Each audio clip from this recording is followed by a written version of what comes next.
cracking, everybody? It's your boy Jason Yamamoto. Yeah, I know I haven't been posting a lot of videos on this particular channel, but I've been quite busy with my other channels, with work and life itself. But anyways, what I want to talk to you guys about today, and today's topic is about quality over quantity. Alright, there's going to be quite a few examples in this particular video that I want to talk to you guys about. Now check this out. So just the other day I went to the gym, I went to train on my own. Wasn't training anybody, it's just self-improvement, right? I was just practicing some Olympic lifts and stuff like that, just bringing up some weaknesses. But that's not the point of this video. The point is about what I'm about to discuss. So as I'm training, I see two different guys walk inside the gym, right? One of them brings a magazine inside the gym. And this guy who's bringing the magazine, he looks like he trains, right? A little bit built, looks fit. So, you know, normally you can tell who's been training for a while, right? And he brings a skinnier guy in. So anyways, they open up this magazine. I don't know which magazine it is. It just opens up a magazine. He tells the other guy, check this out, we're going to do this particular workout.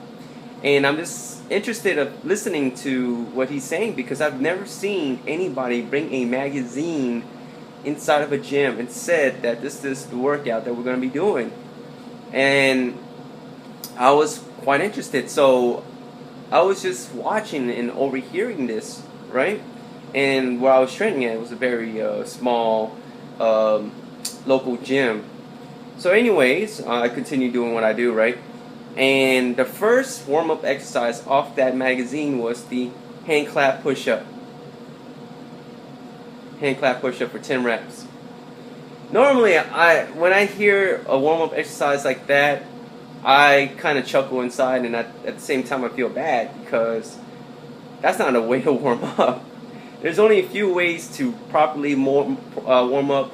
You either have a really good stretch, mobility work, or you do a little bit of cardio, right? Or warm-up exercise that pertains to the pretty much the exercises that you're going to be doing, right?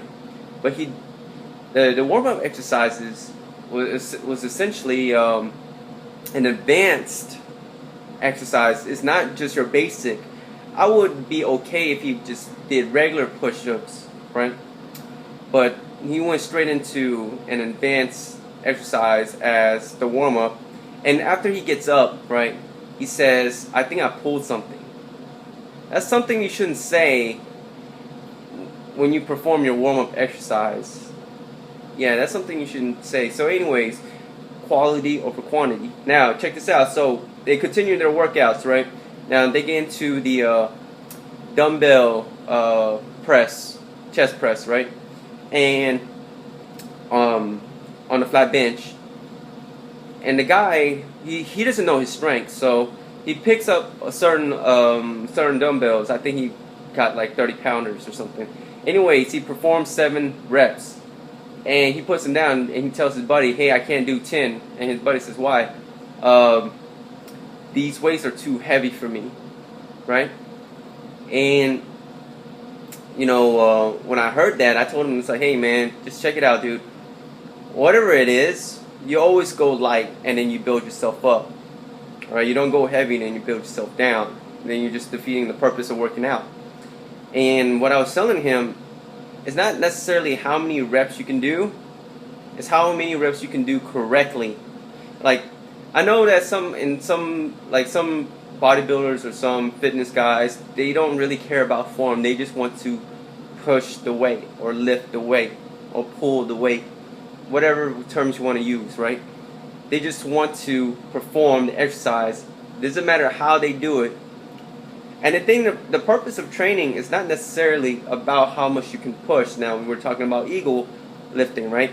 We're talking about corrective training, right? We don't want to deform the body, we want to form the body.